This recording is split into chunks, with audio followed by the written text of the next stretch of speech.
Bismillahirrahmanirrahim. Qala al-muallifu rahimahu wa nafa'ana bihi wa bi ulumihi fid dharaini amin ya rabbal alamin. Wa ruya anna al-jama'ata tafdulu alal mufridi bisab'in wa isrina darajah. Wa ruya lan den riwayatake apa sing den riwayatake annal jama'ata teman setuhune salat jamaah iku tafdulu ngungkuli apa si jamaah alal mufridi ing atase wong kang salat ijen bisab'in wa isrina kelawan kacek 17 apane darajatan derajate. Diriwayatkan bahwasanya sesungguhnya sholat berjamaah itu melebihi 27 derajat dibanding dengan orang yang sholat sendirian. Jadi kalau orang sholat sendirian itu dapat 1, kalau orang sholat berjamaah itu mendapatkan 27 keutamaannya. Wa fil khabar lan iku tetep ing dalam hadis anin nabi terang saing kanjeng Nabi sallallahu alaihi wasallam annahu qala utawi dawu annahu temen setune kanjeng Nabi iku qala dawu sapa nabi dawe kanjeng Nabi mengkene idakana ing dalem nalikane tinemu apa yaumul kiamati dino kiamat yahsyuru mongko ngumpulake sapa Allah Gusti Allah kauman ing kaum. Wujuhuhum kang utawi wajahe kaum iku kal kawakibi kaya dene pira-pira lintang. Fatakulu mongko padha ngucap lahum marang kaum sapa al malaikatu malaikat. Ngucape mengkene ma'amalukum. Ma utai apa suwiji-wiji iku a'malukum pira-pira amal ira kabeh. Fayaqulu namangka padha jawab sapa kaum kuna ana sapa kita iku idas sami'na ing dalem nalikane wis ngrungu sapa kita al adana ing adan kumna mongko jumeneng sapa kita ila taharati marang sesuci wal wudu ilan wudu wala nastagilulan orang ketungkul sapa kita bigorihi kelawan liyane taharo lan wudu. Ada sebuah hadis bahwasanya baginda Nabi Shallallahu Alaihi Wasallam pernah bersabda, besok pada hari kiamat Allah itu akan mengumpulkan kaum atau manusia yang wajahnya itu bersinar seperti bintang, sehingga para malaikat itu heran, kok ada orang yang wajahnya bersinar seperti bintang. Kemudian malaikat bertanya, ma'amalukum, apa amal yang kamu kerjakan ketika di dunia? Kok kamu mendapatkan karomah, mendapatkan kemuliaan, wajahmu bisa bersinar seperti bintang. Lalu kaum ini menjawab, kunna idza sami'na al-adan, kumna ila tahara wal wudu. Begini wahai malaikat, kita ini ketika di dunia dulu, ketika sudah mendengar azan, maka kita cepat-cepat mengambil wudu dan bersuci, bersiap-siap untuk mengerjakan sholat jamaah.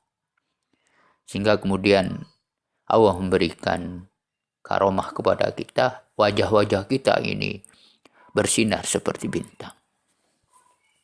Itu yang pertama. Kemudian lanjutan hadis ini wa qauman lan ing kaum wujuhum kang utawi pira-pira wajahe kaum iku kal qamar kaya dene rembulan.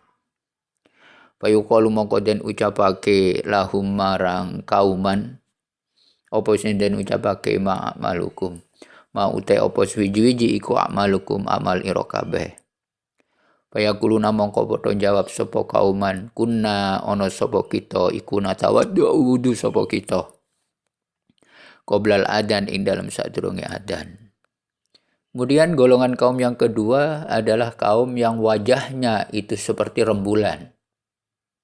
Kemudian malaikat ini bertanya, apa yang kamu kerjakan dulu ketika di dunia? Kemudian mereka menjawab, kunna natawadda'u qoblal adan. Kita ini adalah orang yang istiqomah berwudu sebelum kita itu mendengar azan. Jadi sebelum azan itu kita sudah bersiap-siap mengambil wudu. Sehingga kemudian Allah memberikan karomah kepada kita. Wajah-wajah kita ini seperti rembulan. Kaum yang kedua. Kemudian golongan kaum yang ketiga, wa qauman lan ing kaum wujuhum kang utai wajahi kauman iku kasyamsi kaya dene matahari. Fayaquluna mongko padha ngucap sapa malaikat ba'da su'al indam sawise mengkono-mengkono pitakon. Fayaquluna mongko padha ngucap sapa kauman ba'da su'al indam sawise mengkono-mengkono den takoni. Ucape ngene, kuna nasma'u an-nida fil masjid. Kuna ana sapa kita iku nasma'u ngrungu sapa kita an-nida ing adzan fil masjid ing dalam masjid Durratul Wa'idin. Ruwayat dan riwayatake an Nabi terang saing Kanjeng Nabi alaihi salatu wassalam. Apa sing den riwayatake anahu setune Kanjeng Nabi iku kala dawuh sapa Kanjeng Nabi. Dawuh ngene, idza kabbara al abdu lis-shalah. Idza kabbara ing dalem nalikane wis takbir al abdu sapa kaula lis-sholati krana areng nglakoni salat. Yaqulu mongko dawuh sapa Allah Gusti Allah Ta'ala lil malaikati marang malaikat. Dawuh Allah mengkene, irfa'u dunuba abdi min raqabatihi. Irfa'u ngilangono sapa sira kabeh. Irfa'u ngilangono sapa sira kabeh dunuba abdi ing pira-pira dosane kaula ingsun an raqabatihi saking awake abdi. Hatta ya'budani sehingga nyembah sapa si abdi ing ingsun tahiron hale wong kang suci. Tahiron hale wong kang suci. Fatakhudhu mongko ngalap al malaikatu sapa malaikat adunuba ing pira-pira dosane abdi. Ulah ayas kabehane dunub. Faida faraga mongko ing dalem nalikan wis rampung al abdu sapa kaula minas shalah saking nglakoni salat. Takulu mongko ngucap sapa al malaikatu malaikat, ya Rabbana du pangeran ingsun. Ayu iduha. Anu iduha ana to balekake sapa kita ing dunub alaihi ing atase abdi. Fayaqulu mongko jawab sapa Allah Gusti wa Ta'ala, ya malaikati he malaikat ingsun. Layaliku ora patut bikaromi kelawan sifat loman ingsun. Apa ilal afu angin ngapura. Qad ghafartu teman-teman wis ngapura sapa ingsun khotoyahu ing pira-pira keluputane abdi. Khotoyahu ing pira-pira keluputane abdi.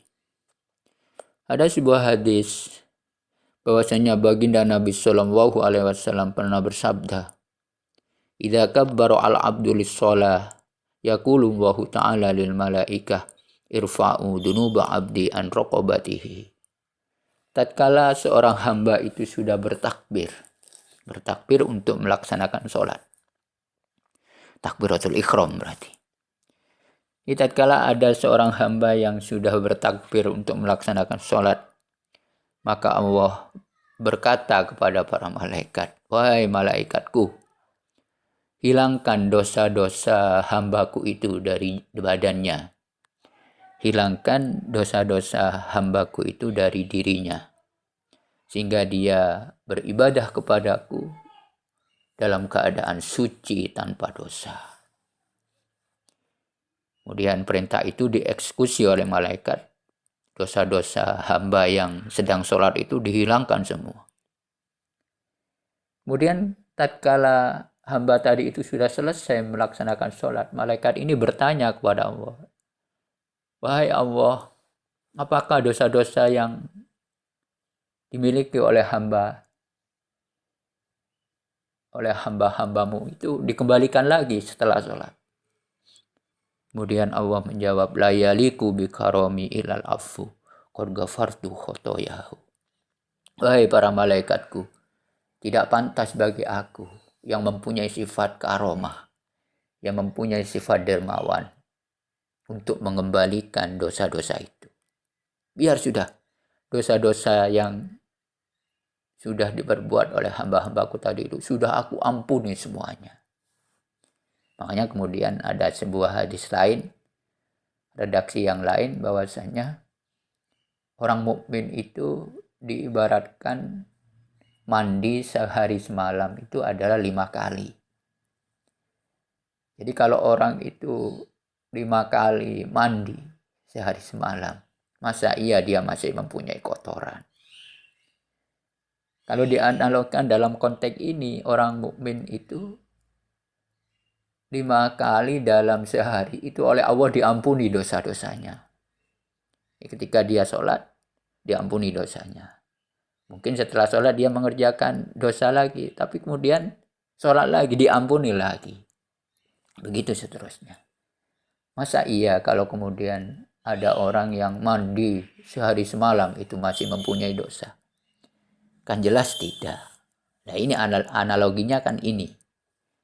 Jadi hadis yang menjelaskan tentang perumpamaan orang mukmin itu mandi 5 kali itu ada hubungannya dengan hadis ini. Tapi yang dimaksud dengan dosa-dosa di sini adalah dosa-dosa kecil. Dosa-dosa kecil, bukan dosa-dosa yang sifatnya hakul adami atau dosa-dosa kabair.